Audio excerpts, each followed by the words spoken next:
Para sa mga katik vloggers, mga subscribers, bago tsaka luma, mga supporters, mga dumaan, dumalaw at bumisita sa channel, lahat ng mga viewers, secret viewers at silent viewers, magandang araw. So, i-review natin tong MXQ Pro. Hindi to yung MXQ na ginawa natin nung mga nakarang ilang buwan. Ito'y binili ng kapatid natin para dito sa TV ng nanay ko na Samsung flat na mahigit 15 years na yata. So, hindi pa kasi siya smart TV. So, ulitin ko lang para sa hindi nakapanood, itong internet box na ganito ay para sa mga lumang TV natin na hindi pa siya internet ready, hindi pa siya smart TV. Okay? So, gagamitan natin ng ganito para maka-access tayo direct on internet. At makapanood tayo ng iba't ibang platform. So, pwede tayong pumunta sa Google, pwede tayong mag-YouTube. So, mga ganon. Magagamit natin. Kahit yung mga lumang TV na CRT TV ay pwedeng kabitan natin dito. Okay? So, hindi ko to ni-review. Mga isang buwan kalahati na namin nagamit to. Hindi ko muna ni-review dahil meron akong binabantayan kung baka mahina lang yung internet sa bahay dito sa nanay ko. Kaya hindi ko muna siya ni-review. Tapos, yung sounds, hinanapan ko talaga siya ng cable para sa audio. Kung pwede nating i-hook siya sa ibang amplifier, so pwede. So, binilang ko siya ng magandang cord, tapos nag-DIY pa tayo. So, ito na ngayon. Honest review para sa ganito. So, hindi ko alam kung ganito lahat ng ganitong modelo, yung MXQ Pro, ayan 5G 4K. So, sa accessories, ang kasamang accessories dito ay yung adapter niya. Meron. Tapos, HDMI cord. Tapos, remote. Okay? So, yun lang yung kanyang accessories na kasama. Ulitin natin, remote, HDMI cord or cable, tapos, power adapter. Okay? So, kung yung TV mo walang HDMI input at ang gamit ay RCA katulad nito, so, kailangan mo mag-provide para dito. Dito mo siya ikakabit. Kaya katulad yan. Okay? Tingnan nyo ng maigi kung ilang cut yan. So, magkakaiba to, Tingnan nyo ng maigi. Kukumpara natin.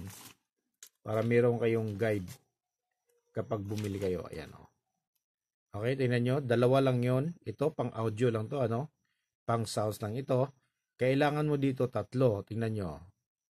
Okay? Dahil, meron niyang video. Okay?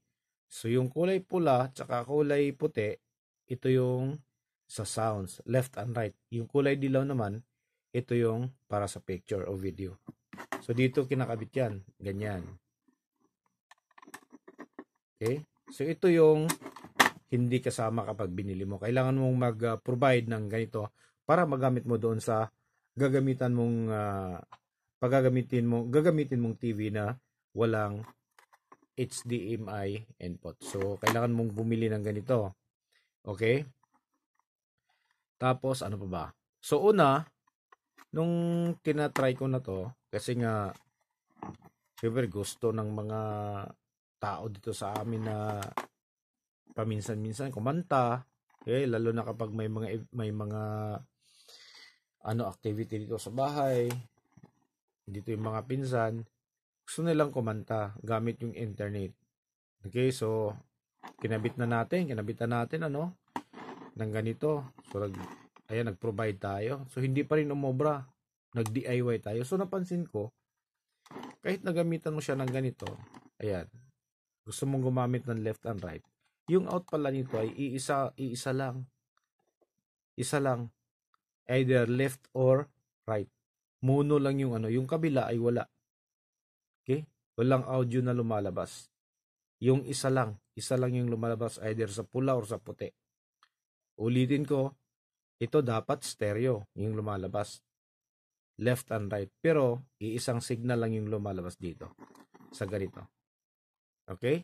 So, yun yung nababantayan natin. Tapos, pagdating naman sa sounds, huwag kang mag-expect ng magandang sound. Dahil, maganda pa rin talaga yung tunog ng mga cellphone natin. Medyo bland ng Kung hindi ganong maganda yung amplifier mo na sa kakabitan mo ng sounds, medyo bland na konti yung tunog sa ganito. Okay? Tapos pagdating naman sa picture, kapag nakahook ka na sa internet, gusto mong halimbawa na lang sa YouTube, kung gusto mong manood ng film or music, may mga ano, may mga music, may mga movies or film na napi-play at marami ding hindi. Yun yung hindi ko nagustuhan dito. Okay? Dahil napakaraming movies na gusto mong panoorin, yung hindi naman gaanong kataasan yung quality. Yung picture quality niya mababa lang. Hindi pa nga umaabot ng full HD yung iba, tapos maiksi lang isang oras kalahati, pero hindi niya kayang i-play. Ito yung problema, numero unong problema dito sa unit na to. O kahit na doon sa mga MP3 music, yung mga compressed music, hindi naman gaanong maganda din yung quality ng sounds, pero ganun pa rin siya. Nakakadismaya.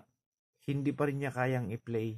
Kahit na hindi yung pelikula, yung music, kunti lang views, hindi naman gaanong sikat. Yung gusto mo lang gusto mo lang pakinggan, gusto mo lang panoorin, pero hindi siya napi-play. So, yun yung ko dito. So, kung gusto nyo mamili ng ganitong modelo, pag-isipan nyo muna. Hindi ko alam kung baka nagkataon lang na ganito yung nabili natin. Baka nga naman, baka itong item na to ay nagkataon lang na mayroong problema. Pero ito, share ko na sa inyo, kung gusto nyo mag-purchase ng ganito, at least meron na kayong idea kung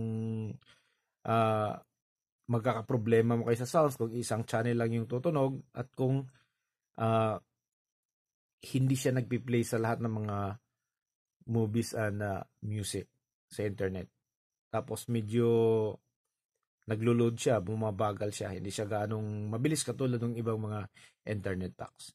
Okay, so hanggang dito na lang siguro tayo. At least meron tayong kunting update ngayong araw na to, at sana'y makatulong to sa mga viewers natin na gustong gumamit ng mga internet packs. So maraming salamat, God bless, at bye-bye.